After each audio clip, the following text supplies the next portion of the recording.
I'm going to zig when everyone else is zags. This is Since you guys zagging. seem to all have Dak, maybe I'll be the one to just jump on Purdy and, be the contrarian on the show. I Or didn't think he had don't. a case, but as time goes on, Oh I'm starting no. to think, oh no, Brock is the Purdue.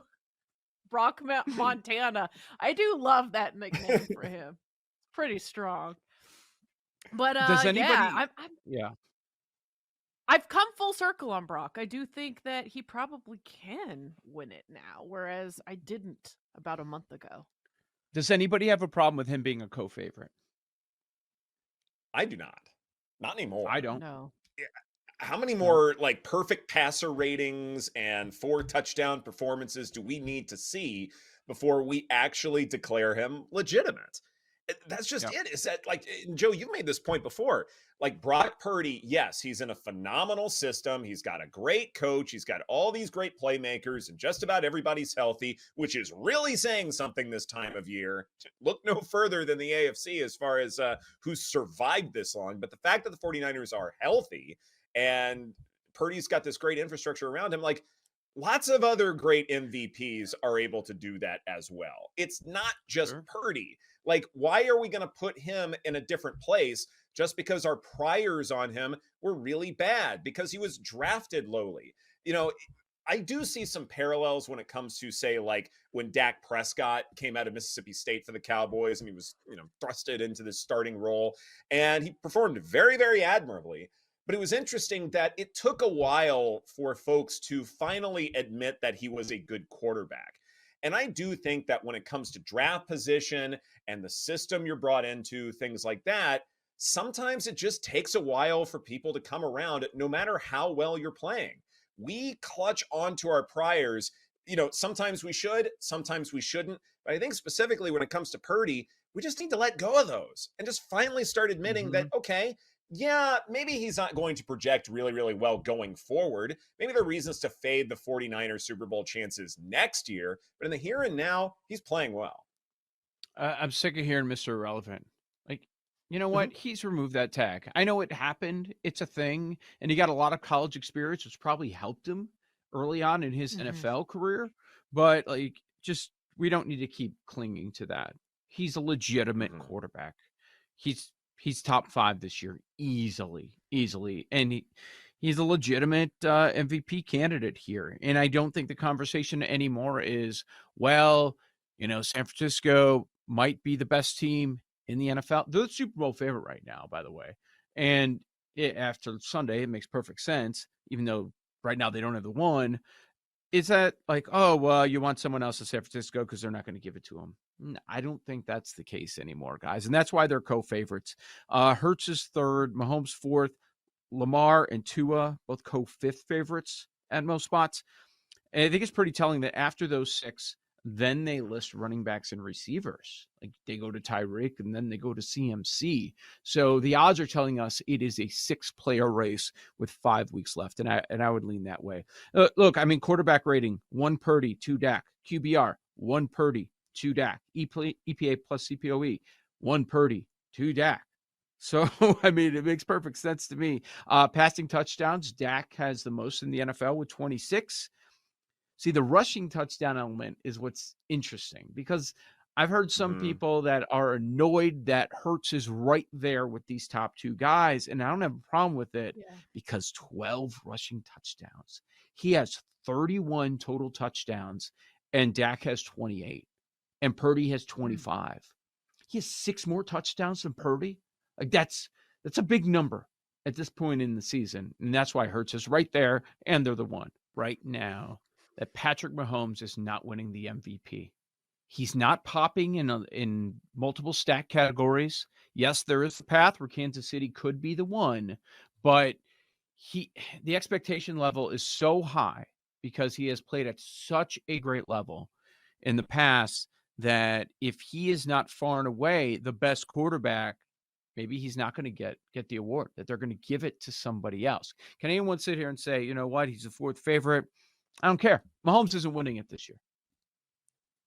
I think you're right there. I mean, I don't know if you agree with that, but I agree with that. I'm I just close. don't think this I'm is close. Mahomes' year, and it's not his fault. He's got some bum receivers that keep dropping balls, but still, Mhm. like you've got to be doing more, and there's more depth in terms of the conversation for MVP this year that he's just not running away with it. And there's been some disappointing performances. His stats aren't there. I could see a little fatigue and like, yeah, he's not getting it this year. And I think a lot of the movement that we've seen early on here, it makes perfect sense to me. And one that I agree with, when I saw it posted, I said, that's wrong, is when Detroit was -5 at Chicago. Like, no, that's not. We just saw Detroit lucky to beat the Bears at home with that comeback with 2 late touchdowns. And they were 5-point road favorites. That's been brought down by the market.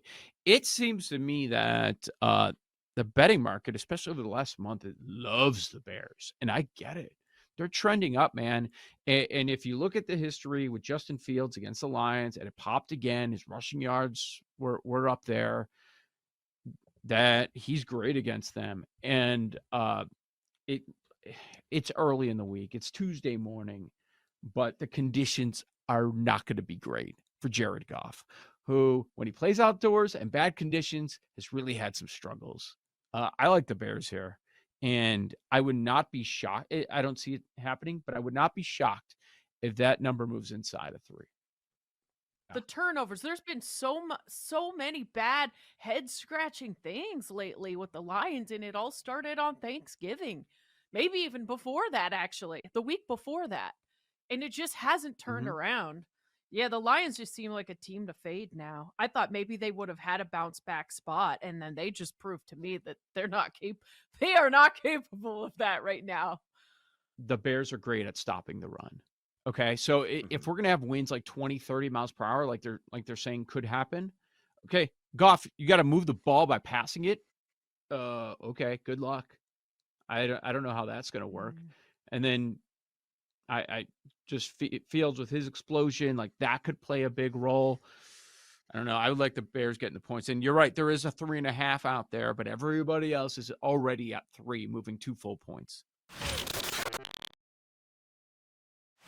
Washington is a viper. Like that team is scary. Like that's a rattlesnake. They'll get you. And they play timely defense, which I love about. And I'm glad you brought that up.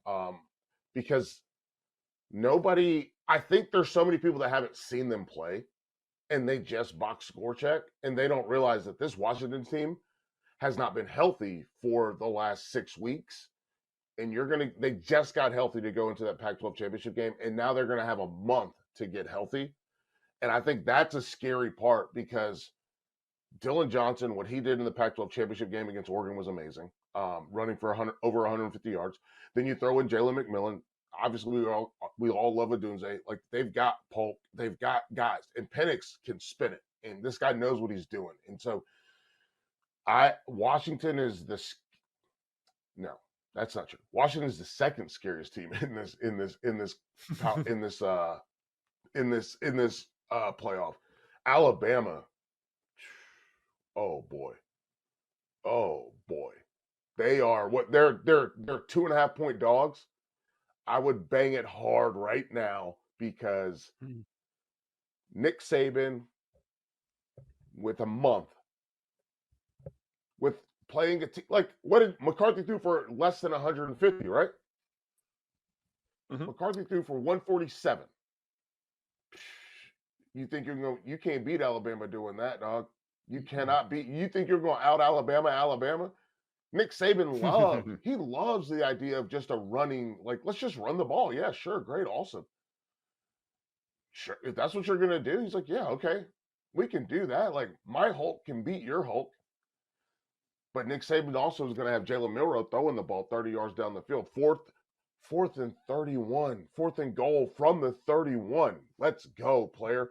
I think Michigan is in the worst position here. I think if you're a Michigan fan, you know you're in the worst position here. I don't think if you're a Michigan fan, I think you don't want this smoke. And Alabama's going to give it to you. I'm mad at myself for not just straight picking the Pelicans. I picked Zion MVP and had a boost to get it to 64-1 on that, just because when I was thinking of how to attack the in-season tournament in general, think upside. Small sample, upside for some of these teams, especially when you consider, like, coming into the year, when I was making these bets preseason, we didn't know necessarily would the Celtics gel. They have a lot of guys with injury concerns. So, Porzingis is out right now. So, maybe some of those teams have more question marks to them. The Pelicans have always been a team where if they're healthy, they have huge upside. And now getting a guy like Trey Murphy back, who I think might have a value in an award market, I just absolutely think that the depth that they have, even though depth doesn't quite matter as much, but the versatility they have to play different ways, and the fact that they've kind of figured out how they need to play right now, gives them a lot of value right now in this small type of sample, to where I really do think the Pelicans can win this thing.